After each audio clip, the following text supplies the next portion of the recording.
जन्मदात्या आईने 6 अपत्य विकल्याची धक्कादायक घटना त्र्यंबकेश्वरच्या बर्ड्याच्या वाडीतून समोर. हालाकीच्या परिस्थितीनं पैशांसाठी 14 पैकी 6 मुलांना विकल्याची माहिती.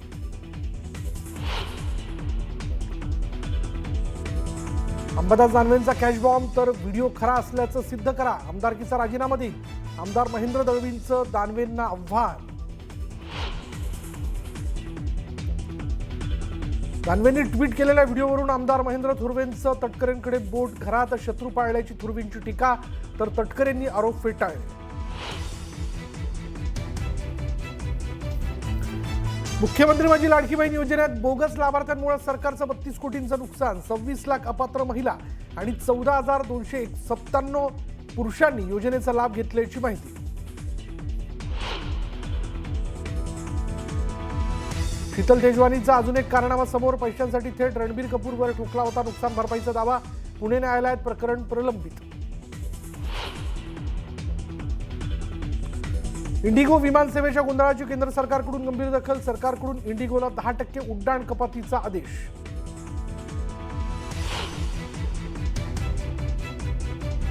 अलिबागच्या नागावमध्ये बिबट्याची दहशत. बिबट्याच्या हल्ल्यात 5 जण जखमी. बिबट्याला जेरबंद करण्याचे प्रयत्न सुरू. उद्या नागावमधील शाळा बंद ठेवणार.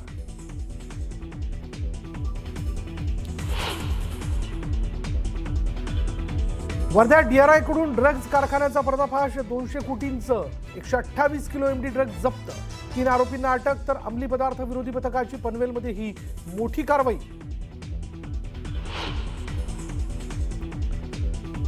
कोल्हापूरच्या सायबर चौकात विचित्र अपघात. सिग्नलला थांबलेल्या 4 ते 5 वाहनांना ट्रकची मागून धडक. सुदैवानं अपघातात कुणीही गंभीर जखमी नाही.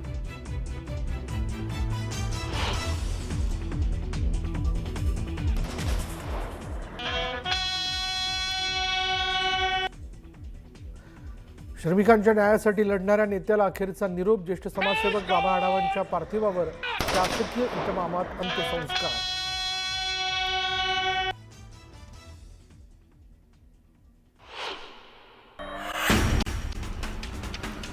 शिंदेच्या शिवसेनेचे 35 आमदार भाजपात जाणार असल्याचा दावा चंद्रकांत खैरेंनी केला आहे. उदय सामंतांच्या नेतृत्वात हे आमदार भाजपात जाणार असल्याचं ते म्हणाले. तर शिवसेनेच्या आमदारानेच ही माहिती दिल्याचंही ते म्हणाले. विधानसभेत अवैध दारूचा प्रश्न भाजप आमदार अभिमन्यू पवार यांनी उपस्थित केला. हा प्रश्न उपस्थित करताना त्यांनी लाडक्या बहिणींचा संदर्भ जोडला. यानंतर मग थेट मुख्यमंत्री फडणवीसांनी सत्ताधारी आमदाराला फटकारलं. प्रत्येक गोष्टीत लाडकी बहीण आणाल तर घरी बसावं लागेल असा इशाराच त्यांनी दिला.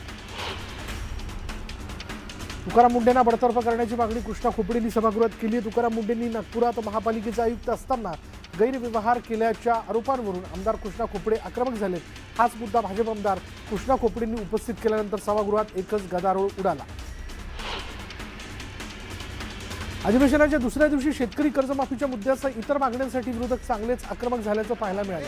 विधान भवनाच्या पायऱ्यांवर आंदोलन करत सरकारचा निषेध व्यक्त करण्यात आला. दरम्यान शेतकऱ्यांसाठी सरकारकडे पैसा नाही, कर्जमाफीच्या निव्वळ गुंताफा असल्याचा आरोप विरोधकांनी केला. फलटणमधील महिला डॉक्टर प्रकरणाचा मुद्दा विधानसभेत चर्चेत आला. विरोधी आरोपी बदनेने शारीरिक शोषण केल्याचं समोर आलं अशी माहिती मुख्यमंत्री देवेंद्र फडणवीसांनी विधानसभेत दिली. हातावर लिहिलेलं अक्षर महिला डॉक्टरचंच आहे हे तपासात उघड झाले. 60 दिवसात आरोपपत्र दाखल करणार आहोत असं मुख्यमंत्र्यांनी सांगितलं. तर सर्व चौकशी होणार असून कुणाचीही सुटका होणार नाही असं आश्वासन मुख्यमंत्र्यांनी दिलं. ठाकरेंच्या शिवसेनेचे नेते अंबादास दानवेंनी एक व्हिडिओ ट्विट करून खळबळ उडवून दिली. अंबादास दानवेंनी ट्विट केलेल्या व्हिडिओत एक व्यक्ती व्हिडिओ कॉलवर पैशांची बंडलं मोजत असल्याचं दिसून आलंय. तर त्याच व्हिडिओत आमदार महेंद्र दळवी हे व्हिडिओ कॉलवर दिसून येत आहेत. त्यामुळे आता पैशांच्या बंडलांचा आमदार काय करतायत असा सवाल उपस्थित झाला.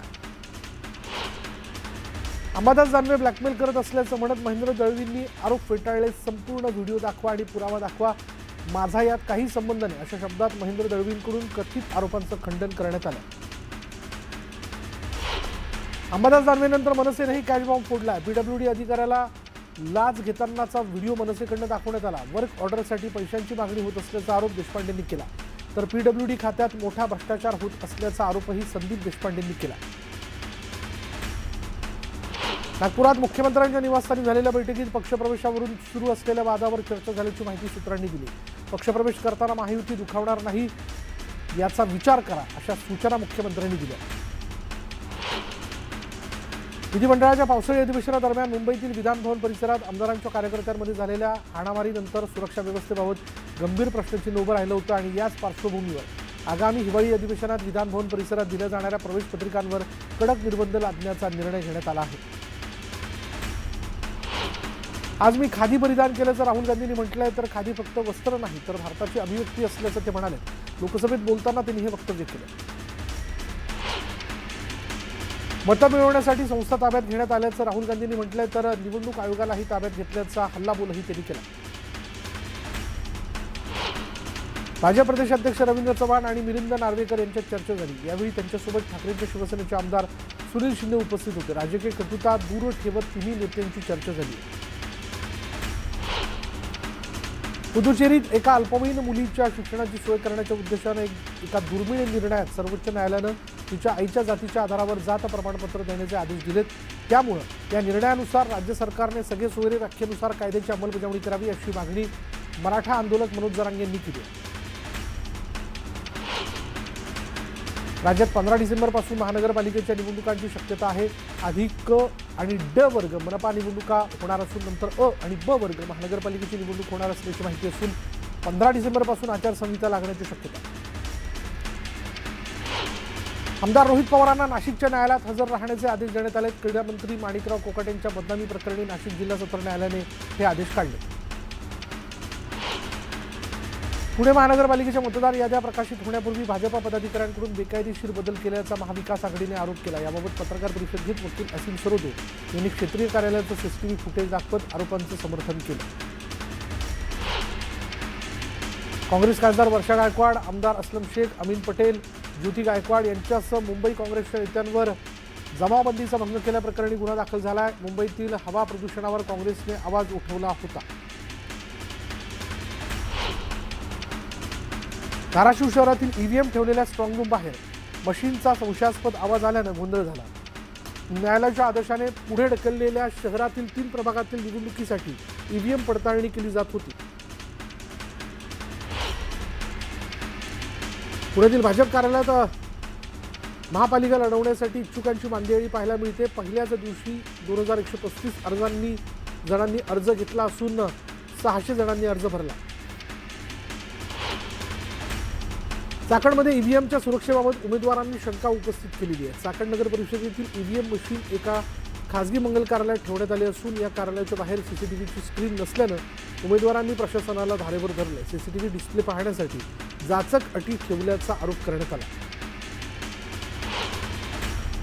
विधान परिषदेच्या छत्रपती संभाजीनगर पदवीधर मतदारसंघाची मतदार नोंदणी सुरू करण्यात आली असून 3 डिसेंबर ते 18 डिसेंबरपर्यंत नव्याने मतदार नाव नोंदणी करण्यात येणार आहे। हिंगोली जिल्ह्यात यंदा मागच्या निवडणुकीच्या तुलनेत आतापर्यंत जवळपास 50% मतदार नोंदणी झाली आहे। त्यामुळे जिल्ह्यातील पात्र पदवीधरांनी मतदार नाव नोंदणी करण्याचं आवाहन उपजिल्हा निवडणूक अधिकारी प्रगती चोंडेकरांनी केलं। जळगाव महापालिका निवडणुकीसाठी जारी झालेल्या प्रारूप मतदार यादीतील तब्बल 33,000 दुबार मतदारांच्या नावासमोर पत्ता नसल्याने हा घोळ अद्यापही न मिटल्याचं स्पष्ट झालं। त्यामुळे आता या दुबार मतदारांच्या शोधासाठी महापालिका बीएलओच्या 154 जणांची विशेष टीम सर्वेक्षण करणार आहे। कणकवलीत ईव्हीएम स्ट्रॉंग रूमच्या बाहेर शहर विकास आघाडीकडून पहारा दिला जातोय। स्ट्रॉंग रूमच्या बाहेर तगडा पोलीस बंदोबस्त तैनात करण्यात आला। सोलापुरातील वार्षिक कृषी उत्पन्न बाजार समितीवर माजी आमदार राजेंद्र राऊत गटाने बाजी मारली। आमदार दिलीप सोपल गटाला धोबी पछाड देत राऊत गटाने यश मिळवल्यानंतर आता सभापती पदाकडे सर्वांचं लक्ष लागलं। इम्तियाज जलील यांनी जिल्हा उपनिबंधक सहकारी संस्थेच्या कार्यालयाला भेट दिली। जलील यांनी अधिकाऱ्यांशी चर्चा केली। यावेळी त्यांच्यासोबत पतसंस्थेतील ठेवीदारही उपस्थित होते। पालघरमध्ये तलासरीच्या काजळीतील सहकारी संस्थेची जमीन प्रकरणात विनोद निकोलींनी सहकार मंत्र्यांना पत्र लिहिलं आहे। 7 कोटींची जमीन 70 लाखांना विक्री केल्याचा आरोप करण्यात आला। पोलीस गुन्हा दाखल करत नसल्याचाही आरोप करण्यात आला। तातडीनं कारवाई करण्याची मागणी करण्यात आली। धुळे गुरुद्वाराचे प्रमुख संत बाबा धीरज सिंग खालसा यांचं निधन झालं। त्यांच्यावर मुंबईतील एका नामांकित खासगी रुग्णालयामध्ये उपचार सुरू होते। एका सेवेकरीने केलेल्या हल्ल्यात ते जखमी झाले होते। अलिबागच्या नागावमध्ये बिबट्यानं दहशत माजवली। या बिबट्याने आतापर्यंत 5 जणांवर हल्ला केला। यामध्ये त्यामुळे नागरिकांमध्ये भीतीचं वातावरण आहे. तातडीनं बिबट्याला जेरबंद करण्याची मागणी करण्यात आली आहे. संगमनेरच्या घारगावात एका 5 वर्षीय चिमुकल्याचा मृतदेह आढळला. आई वडिलांनीच त्या चिमुकल्याची हत्या केल्याची माहिती समोर आली आहे. सोलापूर बार्शी महामार्गावरील मानेगावाजवळ दुचाकी आणि टिपरचा भीषण अपघात झाला. अपघातामध्ये 2 वर्षीय चिमुकल्या नातवासह आजोबांचा जागीचा मृत्यू झाला. मलकापूर रेल्वे स्टेशनवर मालगाडीचे 2 डबे घसरले. त्यामुळे मध्य रेल्वेची नागपूरकडे जाणारी रेल्वे वाहतूक विस्कळीत झाली. युद्ध पातळीवर वाहतूक सुरळीत करण्याचं काम सुरू आहे. सोलापूर बार्शी महामार्गावर भीषण अपघात झाला. यात 2 तरुणांचा जागीच मृत्यू झाला. अतुल ऋषिकेश तिवारी, देवेंद्र सिंग शिपाई, राम बघेल असे मृत झालेल्या युवकांची नाव आहेत.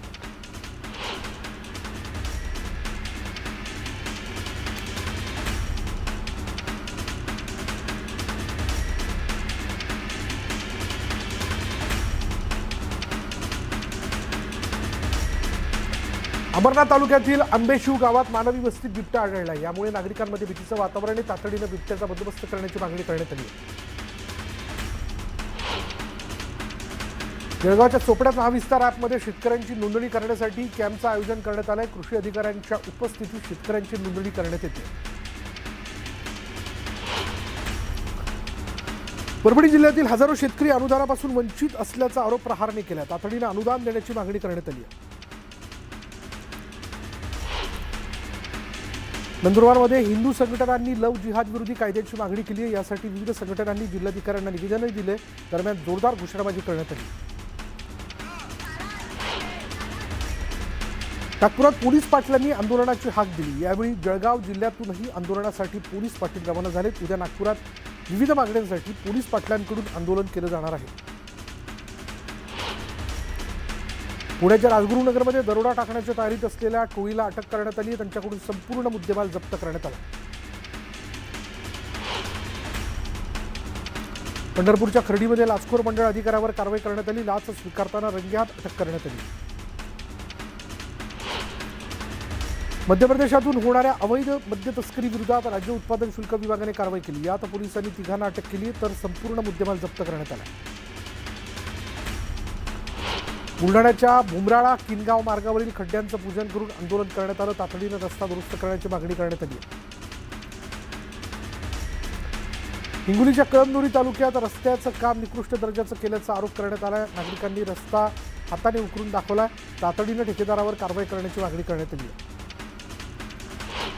मोहोळ तालुक्यातील सासरच्या मंडळींनी दिलेल्या त्रासाला कंटाळून एका विवाहितेने गळफास घेत आत्महत्या केली. स्वाती जयंत थोरात असं मृत 33 वर्षीय महिलेचं नाव आहे.